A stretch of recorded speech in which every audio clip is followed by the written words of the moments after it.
வணக்கம் மக்களே. திமுக கரைவேட்டி கட்டும்போது பொட்டு வைக்க வேண்டாம் அப்படின்னு சொன்ன ஆர் ராசாவோட கருத்து அவரோட சொந்த கருத்து.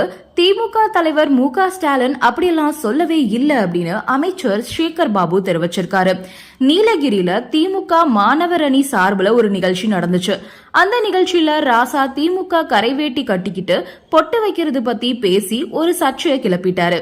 அதுல ஆர் ராசா பேசும்போது சுவாமி கும்பிட வேண்டாம் அப்படின்னு சொல்லல, கடவுள் தேவைப்படுறவங்க வச்சுக்கலாம், அன்புதான் கடவுள், மனுஷங்களுக்கு மனுஷன் காட்டுற இரக்கம் தான் கடவுள், கள்ளமில்லா உள்ளம் அதுதான் கடவுளோட இல்லம், அண்ணா சொன்னது மாதிரி ஏழையோட சிரிப்புல இறைவனை பார்க்க முடியும் அப்படின்னு சொன்னாலும் அப்படிப்பட்ட கடவுள் மேல நமக்கு ஒன்னும் கோபம் கிடையாது, வச்சுக்கோங்க, வேண்டான்னு சொல்லல. ஆனா நீங்களும் பொட்டு வச்சு சங்கியும் பொட்டு வைக்கும் போது, நீங்களும் கையில கயிறு கட்டி சங்கியும் கையில கயிறு கட்டும் போது யாரு சங்கி யாரு திமுக அப்படின்ற வித்தியாசமே தெரியாது. இதனாலதான் சொல்றேன், கடவுளை கும்பிடுங்க, உங்களோட தாயார் அப்பா விபூதி தந்தா வச்சுக்கோங்க, எல்லாமே முடிஞ்சதுக்கு அப்புறம் திமுக வேட்டி கட்டும் போது பொட்டு வைக்காதீங்க.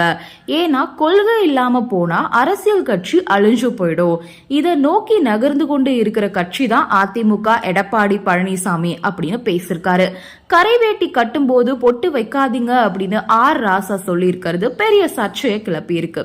இந்த நிலையில திமுக கரைவேட்டி கட்டும் போது பொட்டு வைக்க வேண்டாம் அப்படின்னு சொன்ன ஆர் ராசாவோட கருத்து அவரோட சொந்த கருத்து. திமுக தலைவர் மு.க. ஸ்டாலின் அப்படியெல்லாம் சொல்லவே இல்லைன்னு அமைச்சர் பாபு தெரிவிச்சிருக்காரு. இது பத்தி சென்னையில நடைபெற்ற செய்தியாளர் சந்திப்புல அமைச்சர் சேகர் பாபு சொன்னது என்ன அப்படின்னா, திமுக கரைவேட்டி கட்டும்போது பொட்டு வைக்க வேண்டாம் அப்படின்னு சொன்ன ஆர் ராசாவோட கருத்து அவரோட சொந்த கருத்து தான். திமுக தலைவர் மு.க. ஸ்டாலின் அப்படியெல்லாம் சொல்லல. அதோட பாஜக தலைவர் அண்ணாமலையோட நீக்கம் குறித்தும் கேள்வி கேட்கப்பட்டுச்சு. அதுக்கு பதில் சொன்ன அமைச்சர், அண்ணாமலை நீக்கம் அப்படின்றது அவங்களோட கட்சியோட உள்துறை அமைச்சர் அமித்ஷாவும் மோடியும் எடுக்க வேண்டிய முடிவு. இதுல நாங்க சொல்ல வேண்டிய கருத்துன்னு ஒண்ணுமே கிடையாது. எப்படிப்பட்ட தலைவர்கள் எந்த சூழல்ல வந்தாலும் அவங்கள சந்திக்கிறதுக்கு எங்களோட இயக்க தலைமை வலுவாவே இருக்கு. இரும்பு மனிதரை மாதிரி எங்களோட முதல்வரும் இருக்காரு. அதனால களத்துல களமாடுவதற்கு ஒரு அண்ணாமலை இல்ல, 100 அண்ணாமலை வந்தாலும் அவங்கள சமாளிக்கிறதுக்கு திராவிட முன்னேற்ற கழகம் தயாராவே இருக்காங்க. அது அவங்களுடைய கட்சி பிரச்சனை. பக்கத்து வீட்டுல எட்டி பார்க்கிற பழக்கம் திமுகவுக்கு கிடையாது. நேர் வழியா தேர்தல் களத்துல நின்று முதல்வரானவர் தான் ஸ்டாலின். அதனால குறுக்கு வழிய நாங்க எப்பவுமே விரும்பாதவங்க.